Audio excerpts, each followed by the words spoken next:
recording.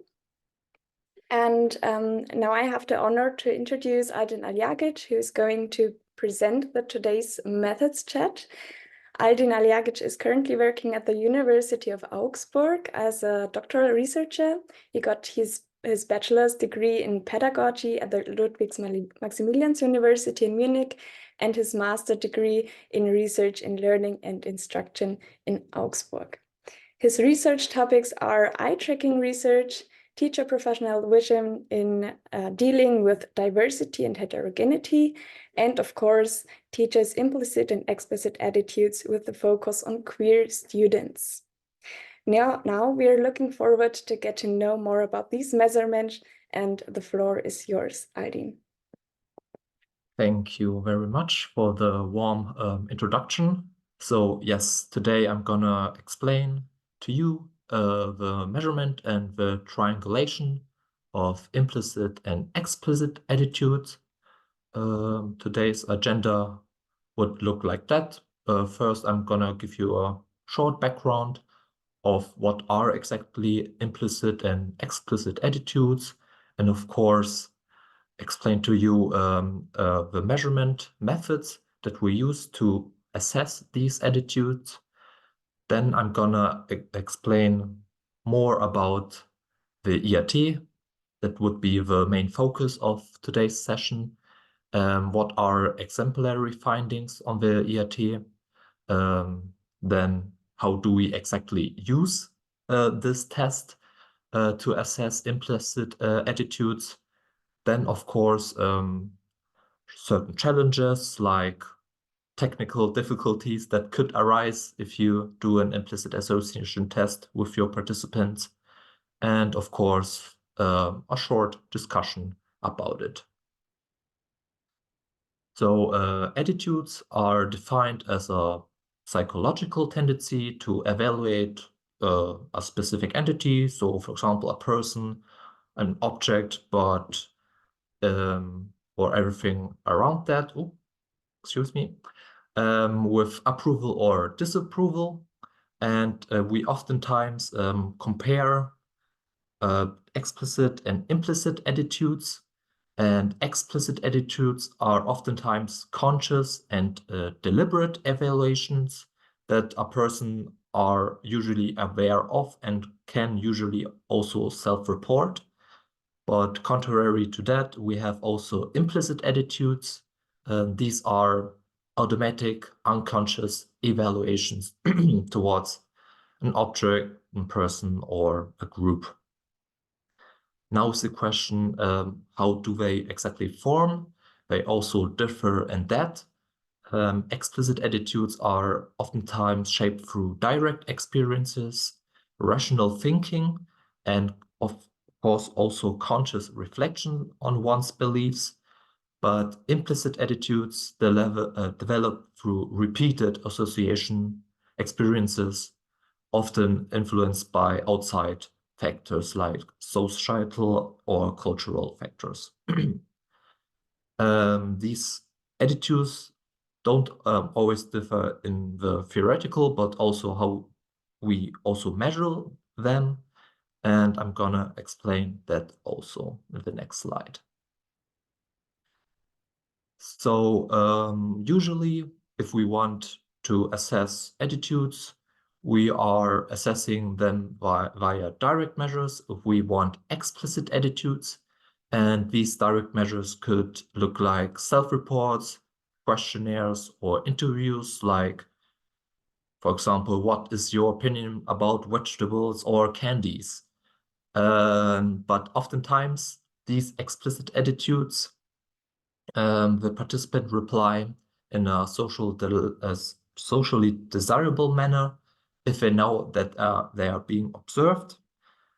But for example, our interests lie in the implicit attitude, and therefore we would use the implicit association test that I'm gonna shorten to ERT.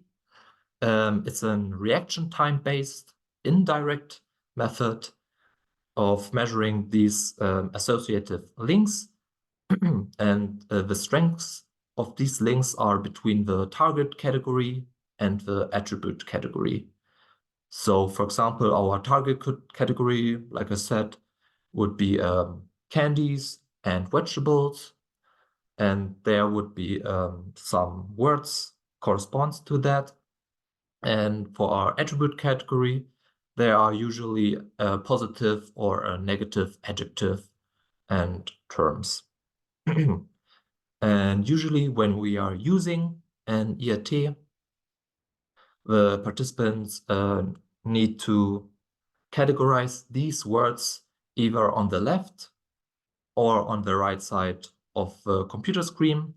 How it exactly looks, I'm gonna explain later on. But after they did their ERT, because before that, I'm sorry, the basic assumption is that closely related or compatible concepts are processed faster than less related and incompatible ones. So in our test, the faster a participant can categorize these words using the buttons on the keyboard, the stronger the implicit association test, the implicit association to said concept is. So, for example, our compatible concept would be we would associate candy with positive attitudes, feelings, and vegetables with negative ones. For example, yeah, I have negative experiences eating vegetables as a kid, and that would be that. And for incompatible ones, we would then switch the sides of the target category. So the vegetable one would be on the left side, so positive terms, and the candy on the right side.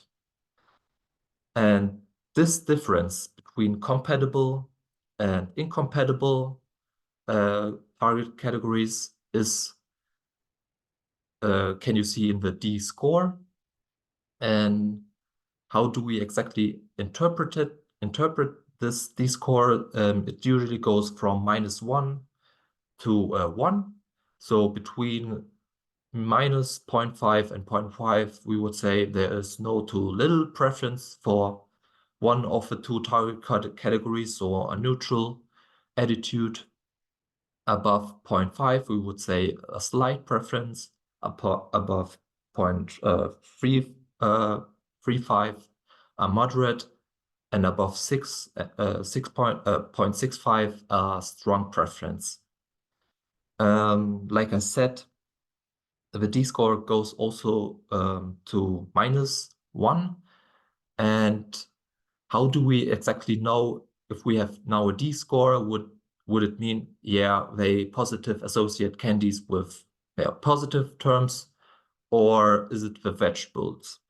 This depends on the alignment of a target category in the code that I'm going to explain later on, of course.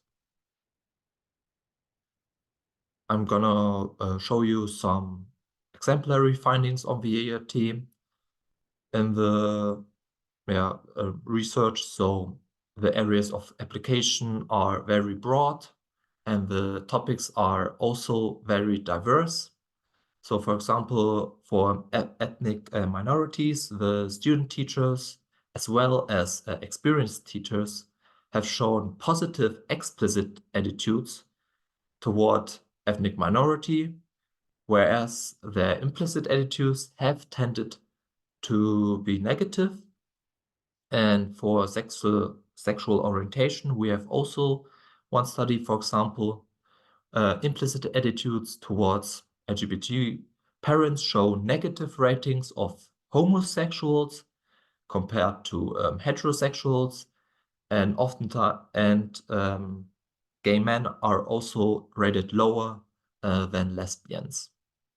So these would be some exemplary findings on the implicit association test.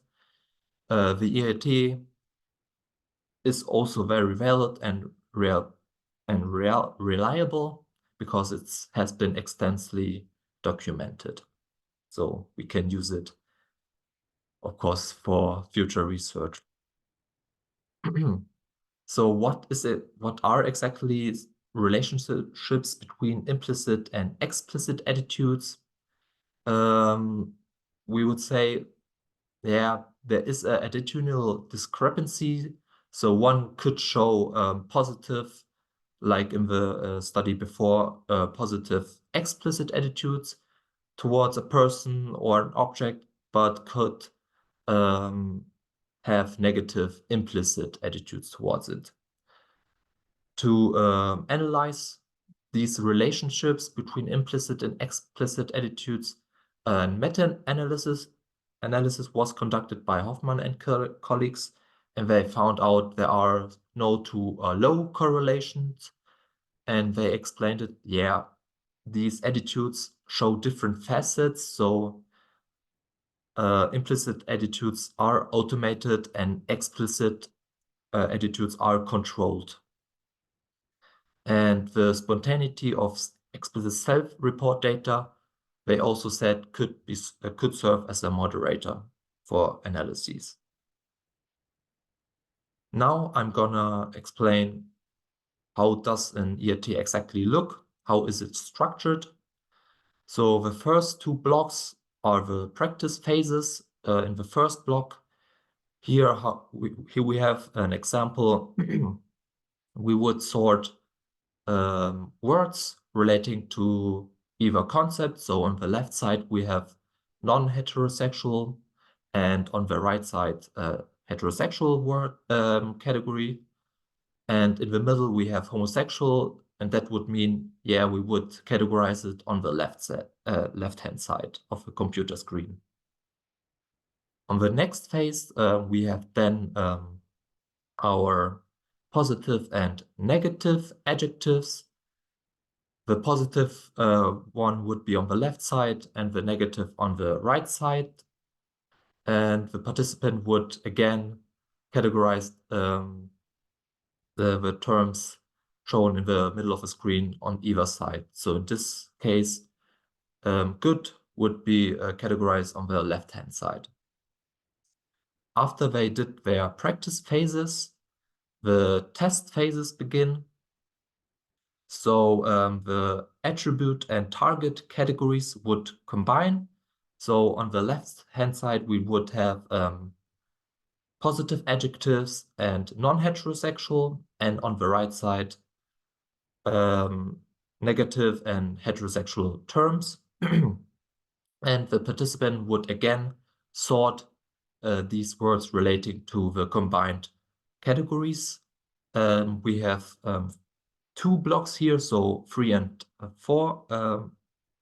And in the third block, there would be shown 20 words, and in the fourth block, 40 words. After that, we would again have a practice phase, but here we would evaluating, where target categories would be switched. So heterosexual would be on the left-hand side and non-heterosexual on the right-hand side.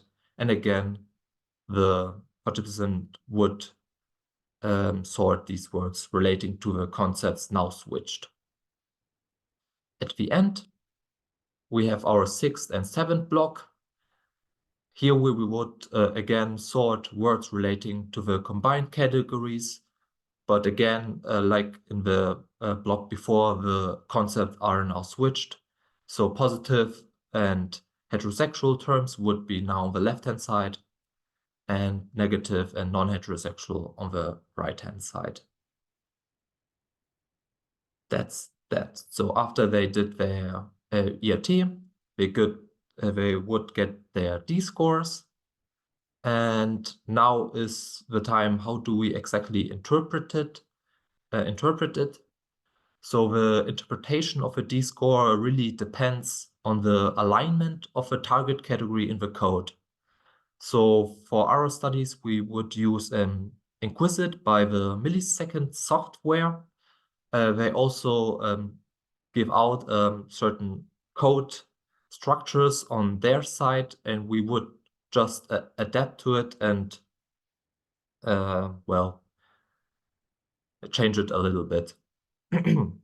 So like I said, a positive D-score in this case would say, yes, the participants have a positive attitude towards non-heterosexual people, like homosexual, bisexual, or pansexual people. And if you look at the right-hand side, we have the first block, the target compatible practice. I marked it as target A left and target B right. These are our target categories.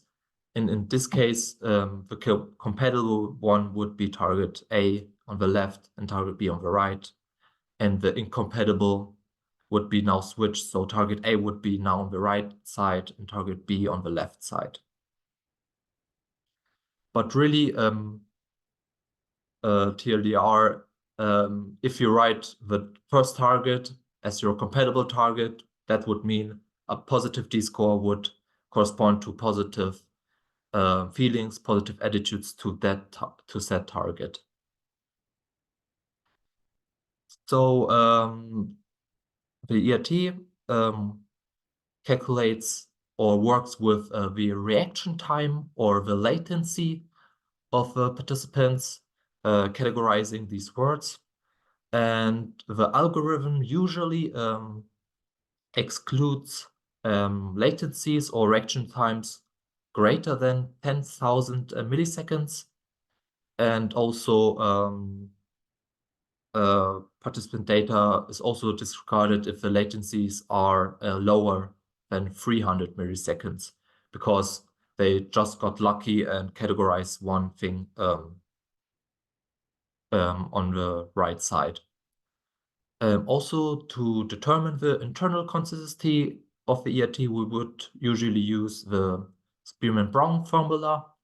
So after you downloaded your dataset, you get, of course, all the latencies of each trial, but also 3 different D-scores. One D-score would be the test from the test phase, and the other one would be from the practice phase, and the third and final one would be the overall, for us, important final D-score. And to determine the internal consistency, we would use the D-scores from the test and the practice phases, not the final one. That's really it. So there are certain challenges if you want to use an ERT. So, for example, the strength of the association could be influenced through priming effects. That is important because it really depends on your design. So if you don't want any priming effects, I would advise to conduct the ERT at the beginning of your study. But if you want to do an experimental study and show, for example, stimuli in form from pictures, you could look at how the attitudes maybe differ at the beginning and after they saw these pictures in the implicit attitude. So these association can be influenced, so keep that in mind. Given that the potential sensitivity of the topics are very sensitive, certain ethical considerations are crucial. And one positive but also negative point is you can do the implicit association test online, but if you do it online, there is no control over the data collection. So also keep that in mind. At the end, a short discussion. So the ERT continues to evolve, and researchers refine its design and, of course, interpretation. And ongoing and future studies could explore various implications in various fields, including psychology, sociology, and organizational behavior. It can be one way to overcome social desirability, of course. And at the end, I would say both implicit and explicit attitudes can change over time. For example, through experience, through education, exposure, etc. That would be the references, the literature, and many thanks for your attentions. And if you have any questions, please ask away. Thank you very much, Aldin, for your introduction.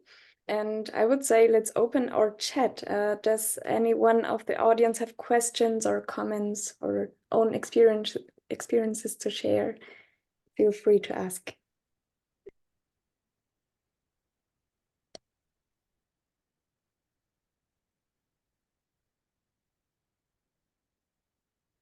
Not yet.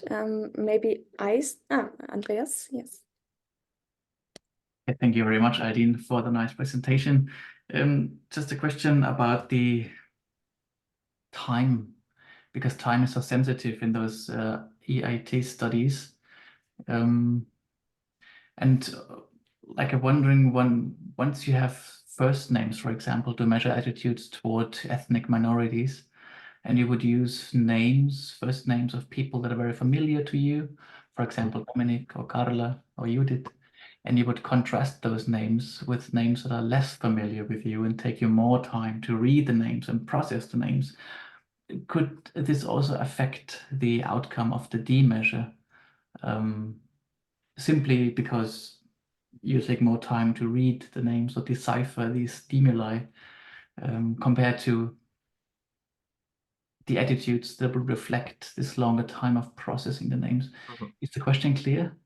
Yes, the question is clear. Thank you for that. But I would think the participant at the beginning of the EIT, the participant gets a short introduction to the words before they either categorize each word into certain categories. So they would learn how to categorize certain words. Yeah. So the familiarity aspect, would I say, could play not the bigger role in that. So first they have their test phases, and after they learned it, practiced it, the actual test phases that are usually important to us really give us the implicit attitudes to that. So I would say it's not a big problem that to use familiar or unfamiliar words to them, because the test phases are there. Yeah. And you also switch, like in later phase, you would then... Exactly. Yeah, okay, so that's counterbalanced. Okay, thank you very much. Thank you for this question. Are there other questions? Judith, please. Okay, thank you so much. By the way, can you hear me? I can hear you, yes. Okay, thank you. I apologize first for being too late. I had a technical problem, and therefore perhaps my question was dealt with in the presentation. I'm not entirely sure, but I just some basic questions. So, am I right in assuming that what you are measuring is the idea that in case there is some kind of cognitive conflict, that then people will react more slowly? Yes, that's the basic assumption of the EIT. So we have these compatible concepts and these incompatible concepts. Yeah. And we would say, yes, in these incompatible concepts, the participant would think a little bit longer for the compatible ones, and this difference would then be the D score. And how we say, yeah, the participant has a positive or a negative attitude towards a subject. Okay, yes, thank you. But yes. Then I was wondering, because if you have these two words, then you must know from at least one word, whether it's negatively or positively connotated. So, for example, if one of the words is Sachertorte, and I love Sachertorte or I hate it, and it's combined with homosexual, then only if I know that someone loves Sachertorte, I can then draw conclusions. For the attribution category, we would usually use adjectives. So positive adjectives like good, helpful, moral, and the negative ones would be contrary, so evil, lazy, and so. Okay, so these are assumed, so to speak, to be known. Yes, of course. Okay. It's Yeah. also shown at the beginning of the ERT, so that's that. Okay, thank you. You're welcome. Thank you for this question. I don't know who was first. Maybe Antje? Don't know, thank you. Yeah, thank you for your presentation. I have more technical question. Did I understand it right that you have two test phases, and in both test phases you present compatible and incompatible Concepts, yes. Yes, okay. Because I did some IITs for myself, and I was wondering in the second test phases, because the concepts switched. So I had the feeling that I needed more time. So my question is, if this is the case for many people, that so the switching of the phases leads to more time, and will this be calculated? We have exactly like you said, the switching before they do the test phase. They have a practice phase where the switch happens, so they can practice that. So that could lower the reading and the reaction times, the test and in the test phases. So they can practice the switching in that phase. So the practice have the effect is that there are no effects for the reaction times in this two phases, and you don't have to calculate this in. Okay, thank you. They control that, so yes. Okay.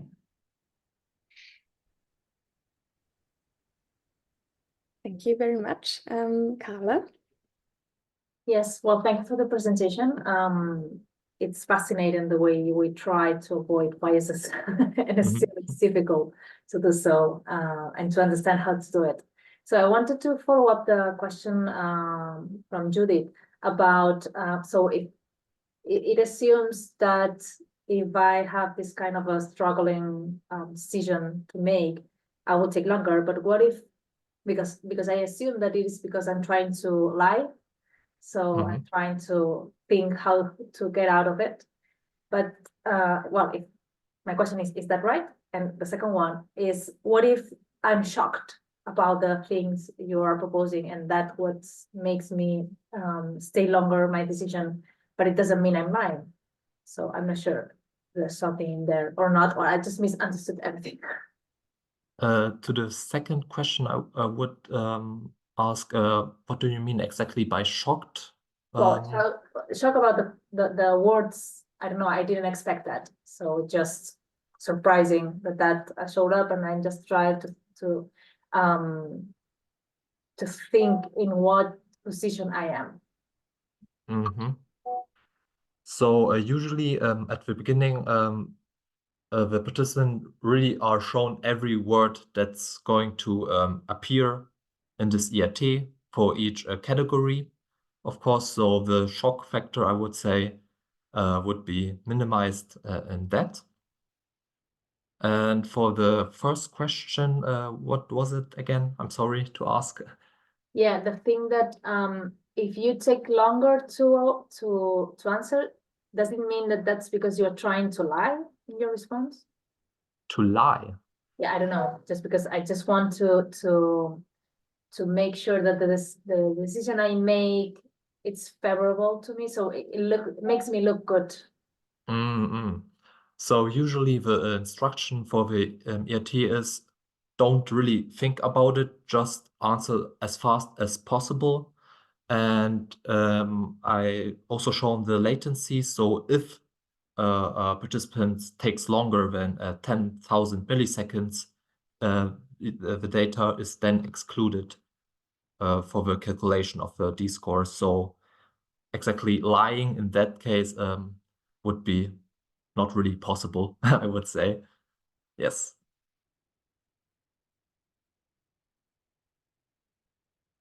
Yeah, that would be that one.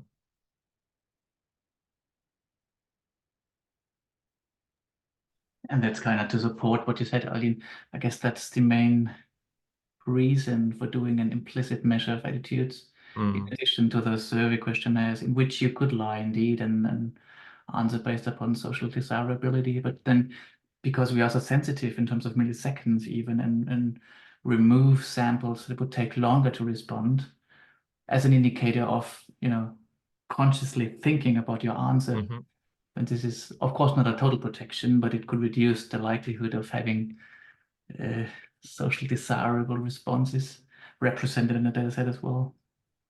But of course, it is still a possibility, and we cannot completely rule out the chances of having people who kind of are inhonest. Yeah.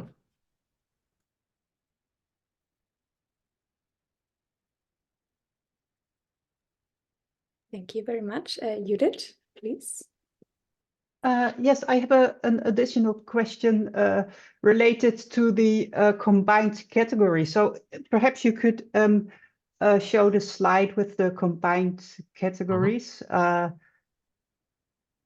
Those are not, yes, exactly. No, I was wondering, I had the impression that in one round, for example, you had the one block, you had like on the left, that there's always on the left angenehme Wörter oder nicht heterosexuell, and on the right unangenehme Wörter oder heterosexuell. And my question would be, and then in one other block, it's the other way around. Yes. And my question would be, but then still, you would always have this combination of angenehme Wörter oder nicht heterosexuell. That combination would stay the same. Is that true? Because I was thinking, well, if you have to match one stimulus to those categories, then you have to match basically three things. So in case, they are in case there is this switch from left to right, but still angenehm is always coupled with heterosexual, then you have a problem, because the idea is that if you then that the combination unangenehm heterosexual then would have this delayed response, or the other way around. So could you say something about these combined categories and how they also perhaps differed? Okay. Yeah, yes. So they would differ, of course. Yes. And the ERT, we have also the opportunity. So in this example, the third and fourth block is always positive and non-heterosexual words on the left side. Yeah. And in the six and seven on the right side, so negative and non-heterosexual. With the ERT, we have also the opportunity to randomly maybe change, so switch the blocks. So for the third and fourth block, we would have, for example, angenehm or positive words and heterosexual words. And then for the final phases, the positive and non-heterosexual words. So there is also the opportunity to change that, to have the randomization aspect of that.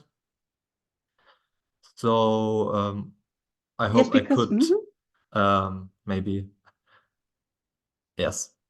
okay, well, thank you. Because then I'm wondering whether if it stays the same throughout one block, then I would perhaps as a participant and notice that, and then okay, yes, now I know. And whereas but that would just be my first thought, that if they would really be kind of random, then it would perhaps work better, because you wouldn't Yes. have that effect of the repetition of the Yes, of same course. combined categories within one block. So could you explain why you kept them the same within one block? So to that question, it's hard to answer that.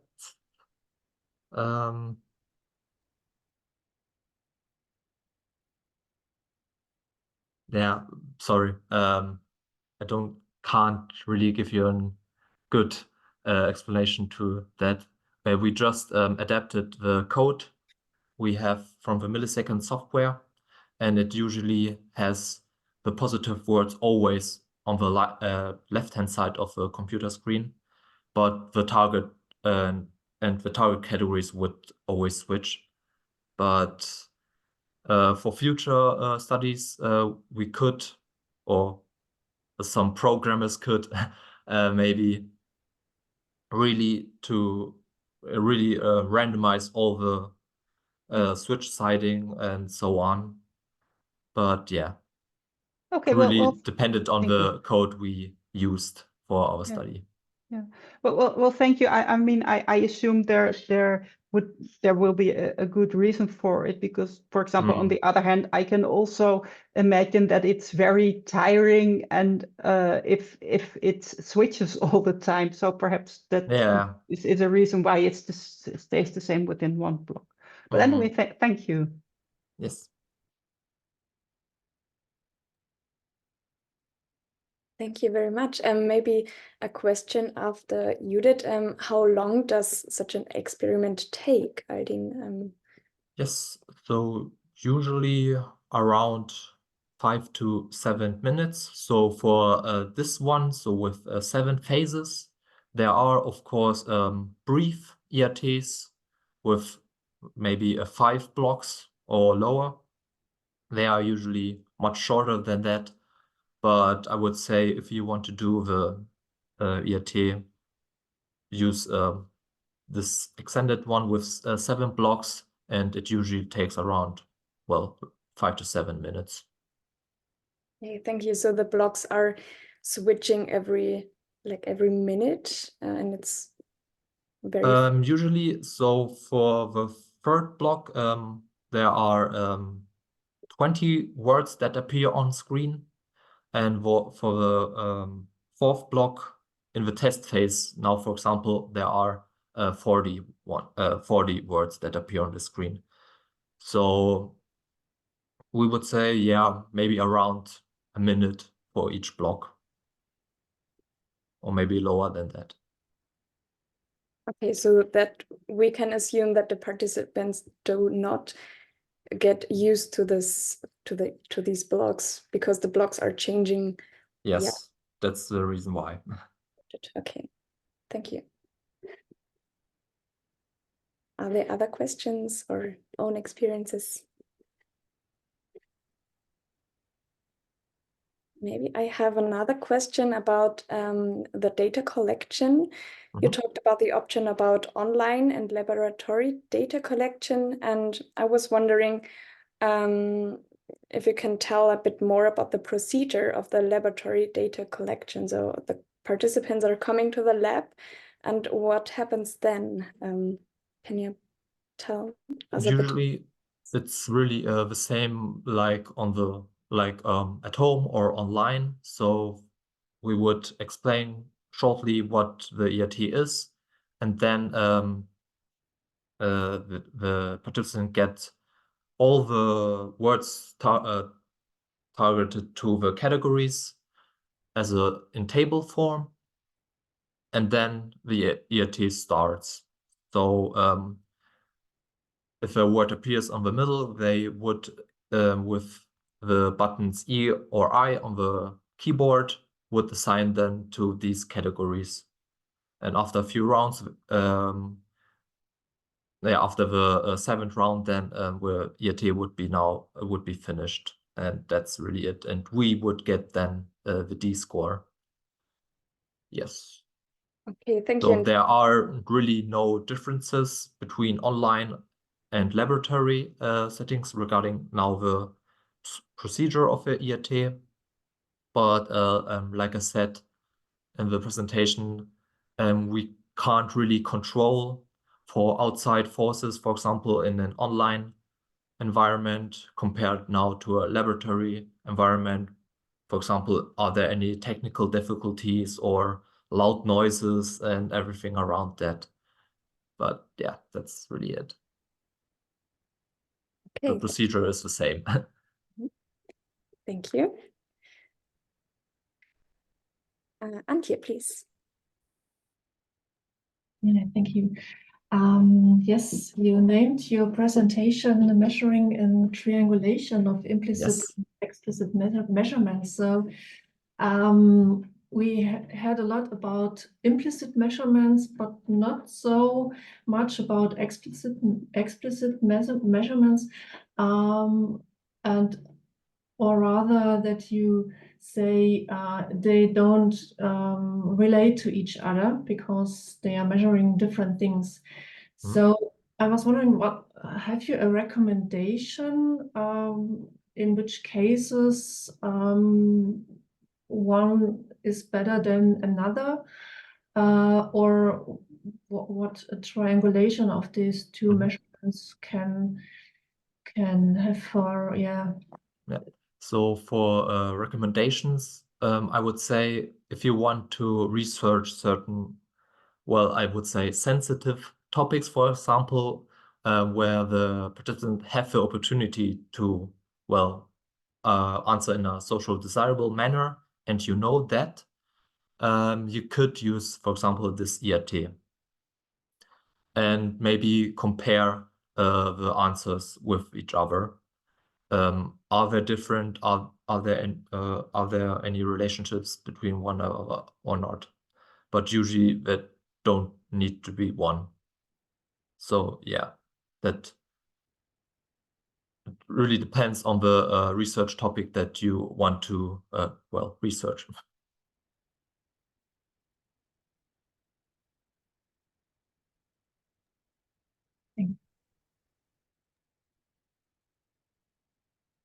Thank you. And Judith, please. Yes, well, I have a question related to what you said about answering in a socially desirable way, because it's the question whether people are really answering in a socially desirable way. I mean, you can really be convinced that you do not want to be involved in discrimination and that you want to treat everybody equal, and so this can be your conviction, perhaps even in an environment that's quite contrary to your own beliefs, and but still there is the possibility that if you react to such the EAT, that it then says such signs of discrimination. I think it doesn't really show that you are that's so to speak your real attitude. I think that there's truth in both of them. Yes, of course. But a different truth. Yeah, that's really really an interesting aspect of that we could then look into. What are differences in that? Why are there differences exactly? And yeah, I fully agree with you. To use both methods, of course, not only one of them. and look at certain things.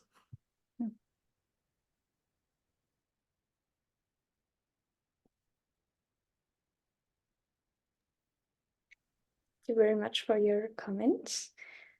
Are there other questions, comments?